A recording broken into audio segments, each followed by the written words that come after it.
Welcome to Women Meet for Dinner, where conversations go deeper and truth has a place at the table. This is a space where women speak openly, sharing the moments that have shaped who they are, unfiltered, honest, and real. I'm your host, Dominique, and I invite you to pull up a seat.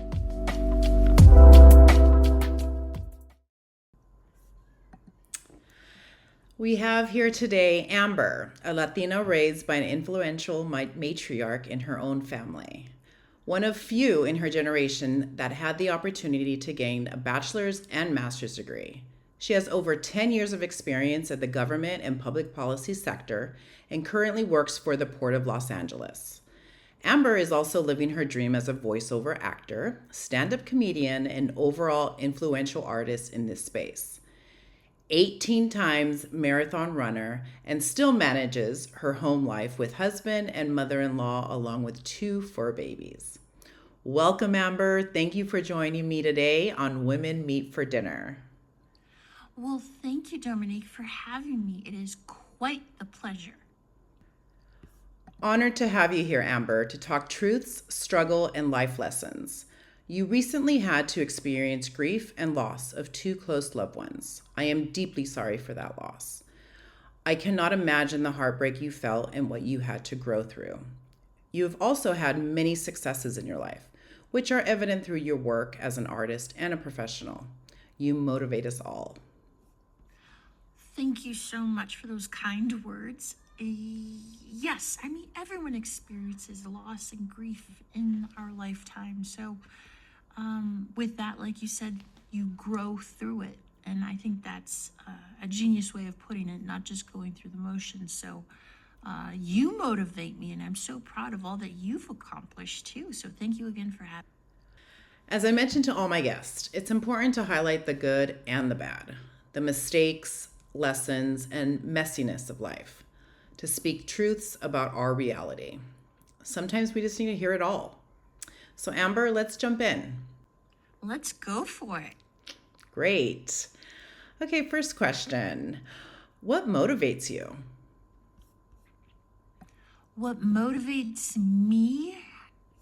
When I was younger, I would say my grandparents, my mother, to make them proud. Like that was always the driving force.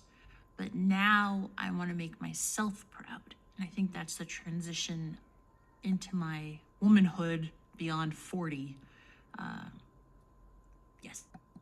I'm just curious, what is something about you that people don't know or see from the outside?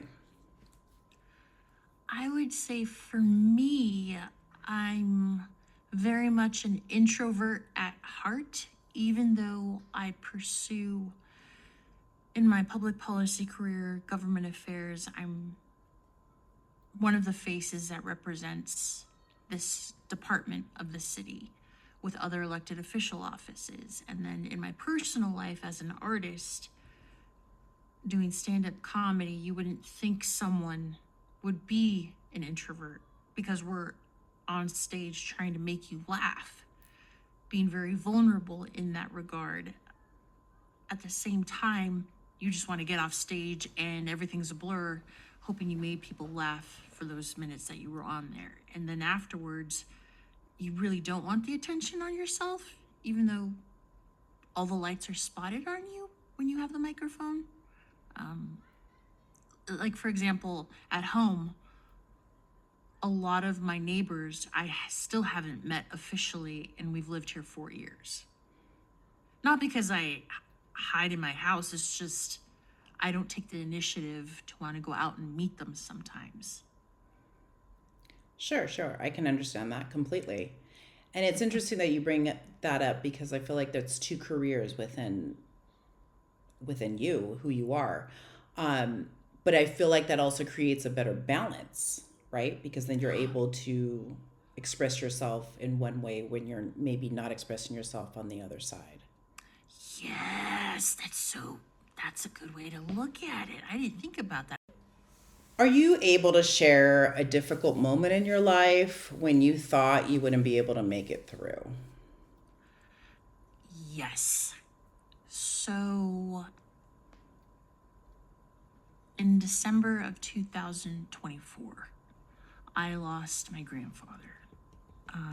A month before that, I had lost my other grandfather, my dad's side. My grandfather, my mother's side, we called Tata. And we had lost his wife, my grandmother, Nana. It'll be 10 years this summer now. That first loss, well, let me back it up. I was raised by three wonderful people. My mother, who was the first love of my life, as any child should have. And then my Nana and my Tata. So when Nana left for heaven, we were all crushed, hearts permanently broken. And then when Tata left, that was just it's not icing on the cake, but you know what I mean? It's the heavy topper. Yes. And that was probably the hardest moment in my life because two of my three parents are now gone. I considered Tata's passing as like a package deal. And I think that's why it just hit really, really, really hard for me. And I'm just going to be very, very honest with you. I'm an open book, as you know. I wasn't feeling well. It physically caused me to have shortness of breath in my chest, a tightness that I had never experienced before in my entire life. I went to the doctor. I'd been suffering for this shortness for a week, and he put an EKG to my chest, and he said, "You're fine. You're not having any heart problems. It's called anxiety." And I was like, "What? I'm sorry. I've never had anxiety in my life." Sure. And that's how it manifests in me. So that was a whole other thing. And to your question of you wouldn't be able to make it through, I definitely felt in that moment or that time in my life, like it was just, my mind went to a very, very dark space.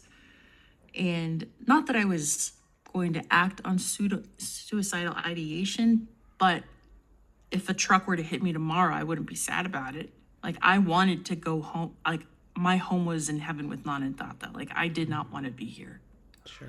And my doctor was just like, "You should consider talking to a therapist that focuses in grief." And I said, "Oh, okay, I've never done a therapy appointment in my life. Let's try it." And we had weekly sessions that turned into every 2 weeks and the monthly for about probably 10 months, to the point where I can talk about it and not cry you a river, if you will. But it just, and I knew it was like, I didn't want to disappoint Nana and Tata. Even in death, I wasn't going to take my own. They wouldn't want that for me. And my mother would. She'd be so pissed. So, I had never been in such a dark space before. And like, I knew I would get through it, but it was really, really, really hard for me. Sure. And I am deeply sorry again. Thank you. Grief is one of those things that, life throws at you that you can't practice, you can't prepare. It's heartbreaking for sure. Yeah, like I definitely feel, not to get sappy, but my heart is forever in pieces. It will never be the same, as it shouldn't, because I experienced the greatest loves ever, which causes the more pain. As I, like you said, grow through things, that's what I learned. And I was very, very blessed to have that. And I have that with my mom and my husband and my family. My cousins are amazing. So, that's and again, it's like everybody goes through it. And it all hits us very differently. Sure. So, yeah. If you could name at least one thing or a lesson through all that, or maybe you're still learning, because grief can last sometimes a lifetime. What is that lesson, or what did this experience teach you? For me, it is to continue with your passion. Is public policy my passion? No. It's something I tolerate and that I'm okay at, that pays for my mortgage and the life that my husband and I have, and I'm very blessed for it. But my passions are the arts, and that has allowed me to pursue that. I mean, right now, I went back to school to a junior college at Mount San Antonio College to, get a little certificate in radio broadcasting.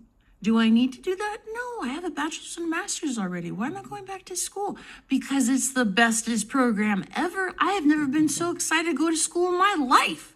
Yay. I mean, aside from voiceover classes in my training when I first started, but like, it's like a valve has opened up, and you're able to express yourself, and it excites you, or excites me, I should say. So I think the lesson in that is family first, or God first, family, then yourself. But why can't they all just be together? Like, why can't they all just and do all the things? That's what I feel like. But you are doing that. You're Yes. living that. You're living that. Yes. I am very excited that I can. I mean, my car will tell you differently. I already have over 45,000 miles and I've only had it for a year. But Bruce.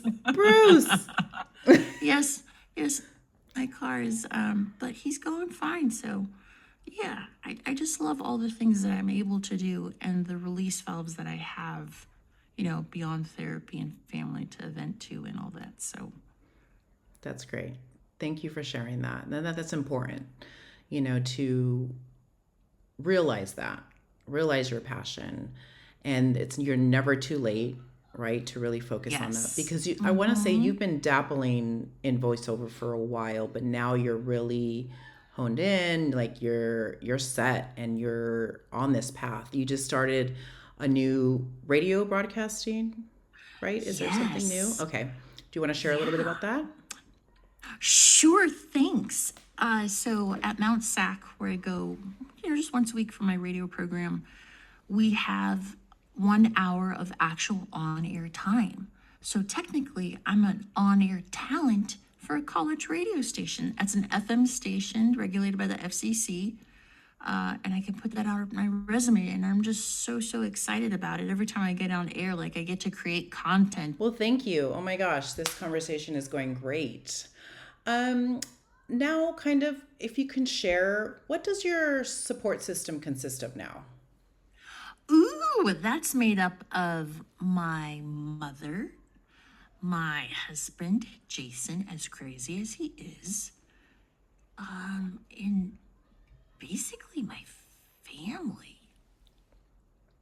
That's I great. know I can call you in an instant and just you would be there to listen or come with me on an adventure and hopefully not get into too much trouble. Absolutely. Trouble. Only with a margarita in hand. Right? The best time of the year. Yes, of course. Are you also able to kind of quickly share what your self-care routine or your self-love routine consists of? Oh, that's a good question. Yes. Quickly, it's running marathons. I found a gym that I love that I go to every morning now before I even start work. It makes me wake up at 4:15. I'm not that kind of person. Who am I? But I love them so much. So that, and when it's not an activity per se, outside of like going to Disneyland too or having wine with you, just being still in my living room and watching my favorite TV shows. Great. Yes. Oh my gosh. Ice cream. Oh, yes. What's your favorite? Ooh, basic chocolate. Perfect. What's yours? So I love frozen yogurt more so Right. than ice cream. Okay. Thank you so much, Amber. That was great. Before we end, is there any other words of wisdom that you would like to share with our audience today? Well, again, thank you so much for having me on your podcast. I love the concept and everything that you're doing with it. So thank you, thank you. any words of wisdom for me that I'd like to share with your audience? I think I'd like to share my mom's lesson that she gave me, which is you work hard, you play hard, and just go, go, go. Love it. That's right. It's great because it is true. You work hard, get things done at the same time. Party on. Yes! And don't be scared. Just go for it. It's true. As we are now. Yes. Well, thank you again, Amber. Thank you. Thank you for being here today and for honoring these stories at Women Meet for Dinner. The truth isn't always easy to tell, but it always matters. Keep owning your story, keep using your voice, and remember the power in speaking it out loud. If this conversation resonated with you, stay connected and follow along on the socials for more stories and conversations that continue beyond the table. Until next time.